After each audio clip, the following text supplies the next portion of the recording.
Hello friends, welcome to make my exam. This is doctor Deepak Yadav. आज हम बात करेंगे सबसे पहले सिविल डिसोबीडियंस मूवमेंट की।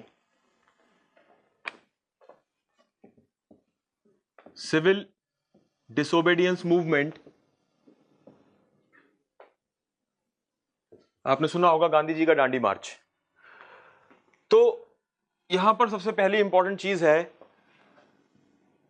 कि गांधी जी ने अंग्रेजों को 11 डिमांड्स दी कि here are my 11 demands, either fulfil those demands or be prepared for the next round of movement, a new movement that is civil disobedience movement. Gandhi ji ने कहा कि ये मेरी 11 डिमांड्स हैं,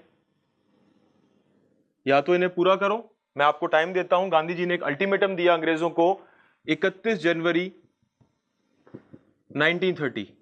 गांधी जी ने टाइम दिया अंग्रेजों को कि इस तारीख तक या तो मेरी 11 डिमांड्स पूरी करो देश के लिए, या फिर मुझे मजबूरन नया आंदोलन शुरू करना पड़ेगा। इन 11 डिमांड्स में से कुछ इंपॉर्टेंट डिमांड्स हैं जिनका मैं जिक्र करना चाहूंगा। पहली,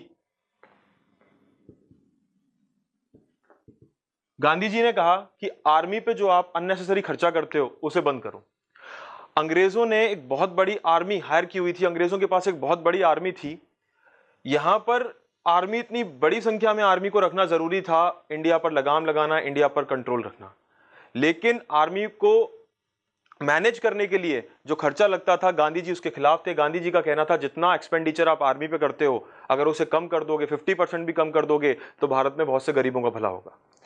तो पहला पॉइंट जो गांधी जी ने पहली डिमांड रखी, reduction in the army expenses, कि आर्मी पे होने वाला खर्चा आप कम कीजिए। दूसरा, to release all the political prisoners. Gandhi ji का कहना था कि वो लोग जिन्हें आपने अरेस्ट किया है, जो देश के पॉलिटिकल प्रोपेगेंडा में पार्टिसिपेट करते हुए पकड़े गए, आप उन्हें इमीडिएटली रिलीज कीजिए। तीसरा, जो आप जमीन पर टैक्स लगाते हो, जो लैंड रेवेन्यू है, जो लैंड टैक्स है, आप जो टैक्स वसूल करते हो किसानों से, उसे कम कीजिए। Reduce taxes on the land, tax में कमी कीजिए। और इंपॉर्टेंट चीज, salt law, abolish the salt law, आपका जो नमक का कानून है उसे खत्म कीजिए। And abolish the salt monopoly of the government. ये नमक बनाने का हक सिर्फ सरकार के पास था। गांधी जी का कहना था कि आप जो टैक्स लगाते हो नमक पे, अमीर हो या गरीब, सबको नमक की जरूरत होती है। एंड जो गरीब लोग हैं, they can't afford this exorbitant tax. तो गांधी जी का कहना था कि नमक का जो कानून है उसे खत्म कीजिए, सरकार की जो मोनोपोली है नमक को लेकर उसे बंद कीजिए। तो ये कुछ डिमांड थी जो गांधी जी ने अंग्रेजों के सामने रखी और अंग्रेजों को अल्टीमेटम दिया कि इस तारीख तक मेरी डिमांड पूरी कीजिए, वरना तैयार रहिए एक नए मूवमेंट के लिए। यहां पर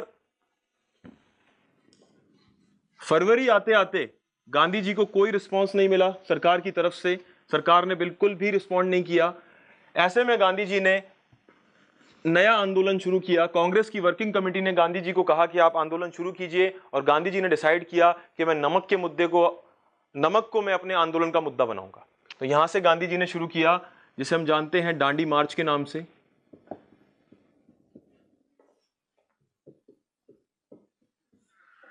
नाइनटीन 30 की घटना है, दांडी मार्च। गांधी जी ने क्या किया, ही along with his 78 members from the Sabarmati ashram, Gandhiji traveled across the different villages of Gujarat and he reached the coast of Dandi। अपने 78 साथियों के साथ साबरमती आश्रम से गांधी जी गुजरात के अलग अलग गांवों में ट्रैवल करते करते पहुंचे डांडी विलेज के कोस्ट पर, किनारे पर, where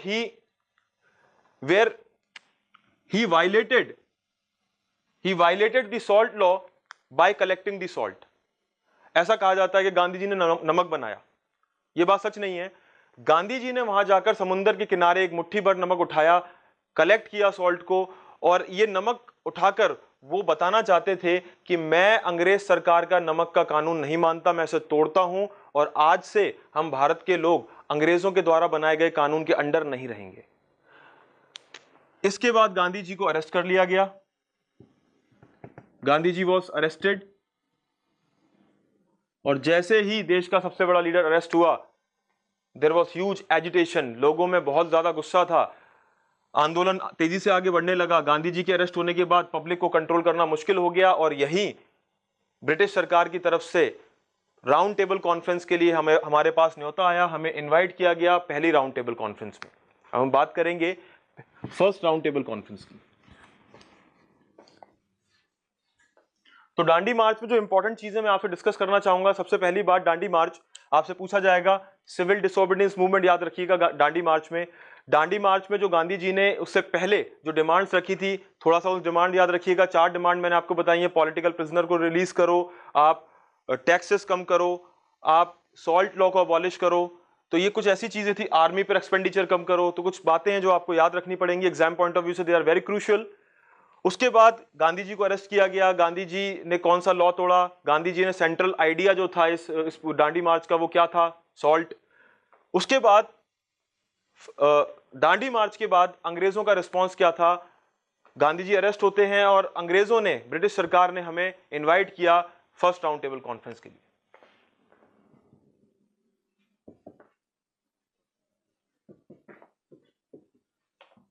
first round table conference,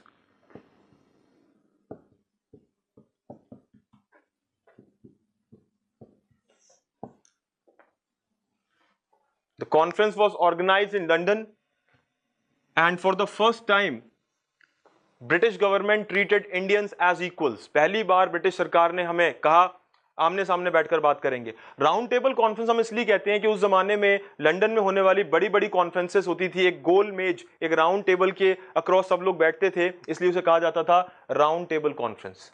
तो यहां पर भारतीयों को इन्वाइट किया गया, इंडियन नेशनल कांग्रेस को इन्वाइट किया गया, लेकिन आपको याद होगा लाहौर सेशन 1929, उसमें इंडियन नेशनल कांग्रेस ने डिसाइड किया था कि हम राउंड टेबल कॉन्फ्रेंस को बायकॉट करेंगे, हम वहां नहीं जाएंगे।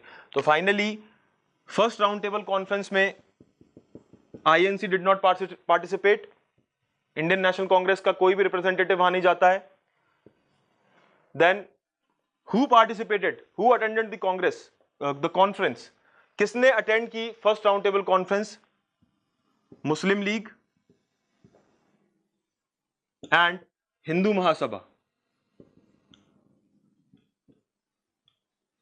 And since Congress was the biggest party, आप ब्रिटिश सरकार को पता था कि आप बिना कांग्रेस से बात किए देश के लिए कोई बड़ा फैसला ले नहीं सकते। कांग्रेस पार्टी एब्सेंट थी, इसलिए फर्स्ट राउंड टेबल कॉन्फ्रेंस का कोई नतीजा नहीं निकला और ये मीटिंग, ये कॉन्फ्रेंस बेकार हो गई। इसके बाद हम बात करेंगे, moving on to the next topic, we'll discuss a very important, very crucial topic, that is Gandhi-Irwin Pact.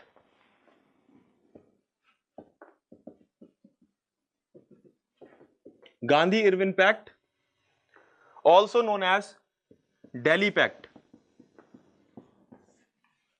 Lord Irwin और गांधी जी के बीच एक समझौता होता है जिसे दिल्ली समझौते के नाम से भी जाना जाता है, द ईयर 1931। अब जैसा कि मैं आपको बता चुका हूं, गांधी जी अरेस्ट होते हैं, ब्रिटिश सरकार को पता चल जाता है कि लोग बहुत गुस्से में हैं, सब लोग गांधी जी के साथ जुड़े हुए हैं, मूवमेंट बहुत तेजी से आगे चल रहा है। पहली बार ब्रिटिश सरकार बैकफुट पर आती है, उन्हें डर लगता है कि अब भारत पूरा एक हो गया है, हमें कोई ना कोई नतीजा निकालना होगा बैठकर। लेकिन पहला प्रपोजल इंडियन नेशनल कांग्रेस ठुकरा देती है। जब फर्स्ट राउंड टेबल कॉन्फ्रेंस की बारी आती है, गांधी जी फाइनली रिलीज किए जाते हैं और गांधी जी और लॉर्ड इरविन के बीच एक समझौता होता है जिसे गांधी इरविन पैक्ट के नाम से जाना जाता है। इस समझौते में Gandhi ji represented Indian National Congress, whereas Lord Irwin represented the British government. तो यहां पर एक समझौता हुआ जहां पर कुछ बातें गांधी जी ने कांग्रेस की तरफ से रखी, कुछ बातें इरविन ने गवर्नमेंट की तरफ से रखी।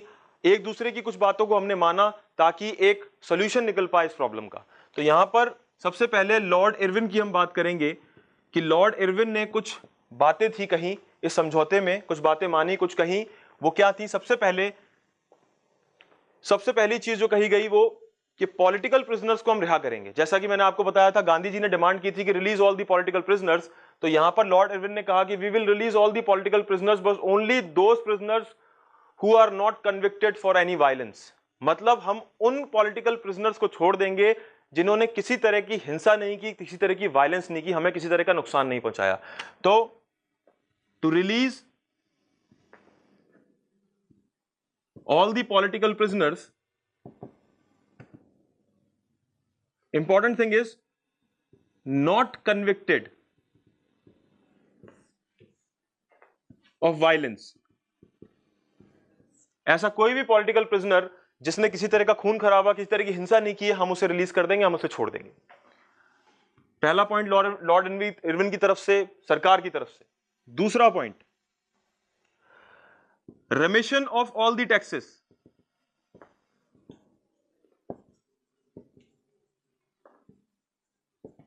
Not yet collected. मतलब वो टैक्स जो अब तक, remission of, don't write tax here,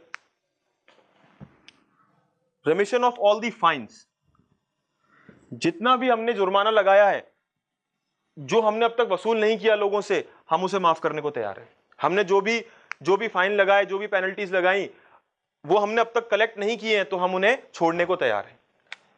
तीसरा इंपॉर्टेंट पॉइंट, बात हो रही थी नमक पर।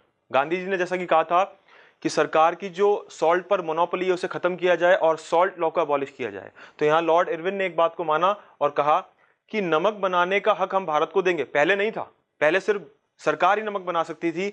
लॉर्ड इरविन ने कहा कि अब से हम इंडियंस को भी राइट देंगे, लेकिन सिर्फ उन लोगों को, those people who reside at the coastal areas, जो समुद्र के किनारे रहते हैं गांव में, और वो भी उनके खुद के कंजम्पशन के लिए बेच नहीं सकते। So right to make salt was given to the people living in the coastal areas, and that only for their personal consumption, not for sale. बेच नहीं सकते आप। तो ये कुछ बातें थी जहां लॉर्ड इरविन ने गांधी जी की डिमांड्स पर ध्यान दिया, उन्हें माना कि पॉलिटिकल प्रिजनर्स को हम रिहा करेंगे, जो अब तक हमने फाइन वसूल नहीं किया है उसे हम छोड़ देंगे, सॉल्ट बनाने का, नमक बनाने का अधिकार दिया। लेकिन यहां पर एक बहुत जरूरी चीज गांधी जी ने रिक्वेस्ट की थी कि भगत सिंह, सुखदेव और राजगुरु का जो डेथ सेंटेंस है, आप उसे कम्यूट कर दीजिए, कम करके उसे लाइफ इंप्रिजनमेंट में बदल दीजिए। पर यह डिमांड लॉर्ड इरविन ने मना कर दी, उसे मानने से मना कर दिया, क्योंकि जैसा कि उन्होंने कहा था, we will release all the political prisoners not convicted for any violence. तो उन्होंने साफ साफ मना कर दिया कि हम भगत सिंह, सुखदेव और राजगुरु को तो नहीं बख्शेंगे, उनकी सजा में हम कमी नहीं करेंगे। यहां यह बात थी लॉर्ड इरविन की। गांधी जी ने इंडियन नेशनल कांग्रेस की तरफ से अपना क्या पक्ष रखा? सो Gandhi ji agreed on behalf of the Congress that we would attend the next round table conference. पहली राउंड टेबल कॉन्फ्रेंस में हमने अटेंड नहीं किया, पार्टिसिपेट नहीं किया, लेकिन दूसरी राउंड टेबल कॉन्फ्रेंस में, सेकंड राउंड टेबल कॉन्फ्रेंस जो होगी, हम उसमें पार्टिसिपेट जरूर करेंगे, उसे अटेंड जरूर करेंगे। पहला पॉइंट। दूसरा पॉइंट, सिविल डिसोबीडियंस मूवमेंट चल रहा था, Dandi march. To suspend the civil disobedience movement, Gandhi ji ने कहा, जैसा कि अंग्रेज सरकार चाहती थी कि आप अपना आंदोलन बंद कीजिए, गांधी जी ने कहा ठीक है, मैं इसे रोक दूंगा। तो दो चीजें जो गांधी जी ने मानी, पहला कि हम अगली राउंड टेबल कॉन्फ्रेंस में जरूर आएंगे, और दूसरा सिविल डिसोबीडियंस मूवमेंट को हम रोक देंगे। तो यहां पर आपने देखा Delhi pact, Gandhi Irwin pact की अगर मैं बात करूं तो कुछ बातें लॉर्ड इरविन ने हमारी मानी, कुछ बातें गांधी जी ने मानी, एक समझौता होने की बात हुई। लेकिन यहां पर जो सबसे गलत चीज जिसे माना जाता है वो ये कि भगत सिंह, सुखदेव और राजगुरु की जहां हम बात करते हैं, उन्हें किसी तरह का कम्यूटेशन नहीं मिला, उनकी सजा में किसी तरह की माफी नहीं हुई। अब अगला टॉपिक हमारा historic Karachi session. Karachi session 1931। This is important because first of all this session was a special session. मार्च के महीने में सेशन बुलाया गया था, यूजुअली दिसंबर महीने में कांग्रेस का सेशन होता था, लेकिन ये स्पेशल सेशन बुलाया गया 1931 मार्च में, कांग्रेस का स्पेशल सेशन। क्यों बुलाया गया? एक स्पेशल सेशन की क्या जरूरत थी? To endorse Gandhi Irwin pact. Gandhi Irwin जो समझौता हुआ था, जहां गांधी जी ने साइन किए थे, उसे इंडोर्स करना था। इसके लिए एक स्पेशल सेशन बुलाया गया कांग्रेस का। इस सेशन से ठीक 6 दिन पहले भगत सिंह, सुखदेव और राजगुरु को फांसी दे दी गई। गांधी जी जब कराची जा रहे थे तो पूरे रास्ते पंजाब नौजवान भारत महासभा, भारत सभा, पंजाब नौजवान भारत सभा के लोगों ने गांधी जी को काले झंडे दिखाए। उनका कहना था कि गांधी जी जिस समझौते के लिए गए थे वो समझौता तो उन्होंने किया, लेकिन भगत सिंह और उनके बाकी साथियों को वो उनकी सजा वो माफ नहीं करवा पाए, उनकी फांसी वो रुकवा नहीं पाए। तो गांधी जी का काफी विरोध हुआ इस बात को लेकर। अब बात आती है कराची सेशन की। जैसा कि मैंने आपको बताया, Karachi session was called to endorse Gandhi Irwin pact. तो यहां पर कुछ जरूरी बातें क्या हुई, सबसे पहली चीज मैं डिस्कस कर चुका हूं, to endorse the Gandhi Irwin pact. दूसरी बात, पहली बात यह है, दूसरी बात जो कही गई कराची सेशन में, पूर्ण स्वराज, पूर्ण स्वराज की बात फिर से कही गई। जैसा कि लाहौर सेशन आपको याद है, 1929 का लाहौर सेशन, जहां पर पहली बार पूर्ण स्वराज की बात की गई थी, दोबारा हमने इस मुद्दे को उठाया। तो ये दो इंपॉर्टेंट चीजें जो कराची सेशन में हुई, पूर्ण स्वराज की बात हुई और गांधी इरविन पैक्ट को एंडोर्स किया गया। तो ये इंपॉर्टेंट है कि कराची सेशन किस तरह का सेशन था। एक स्पेशल सेशन था जो स्पेशली गांधी इरविन पैक्ट को एंडोर्स करने के लिए बुलाया गया था। कुछ क्वेश्चन मैं डिस्कस करना चाहूंगा आज के टॉपिक से। सबसे पहला टॉपिक हमारा सिविल डिसोबीडियंस मूवमेंट, दांडी मार्च।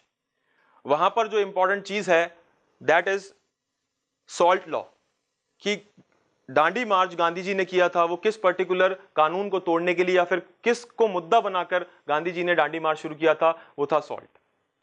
उसके बाद दांडी मार्च ईयर याद रखिएगा।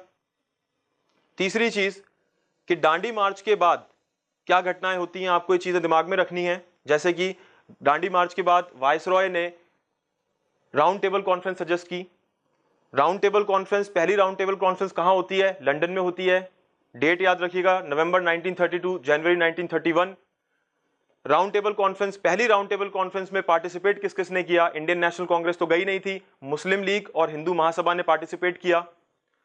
फर्स्ट राउंड टेबल कॉन्फ्रेंस का कोई नतीजा नहीं निकला, हमें ये बात ध्यान रखनी है। उसके बाद Gandhi Irwin pact, very important, कि Gandhi Irwin pact is also known as Delhi pact. Gandhi Irwin pact में क्या क्या पॉइंट रखे गए गांधी जी की तरफ से, लॉर्ड इरविन की तरफ से, हमें वो सारे पॉइंट याद रखने हैं। कराची सेशन पे हमें याद रखना है, ईयर याद रखना है, सेशन के बारे में याद रखना है और क्या क्या हुआ वो सारी बातें याद रखनी है। तो I hope you like today's lecture, so please like, share and subscribe the channel.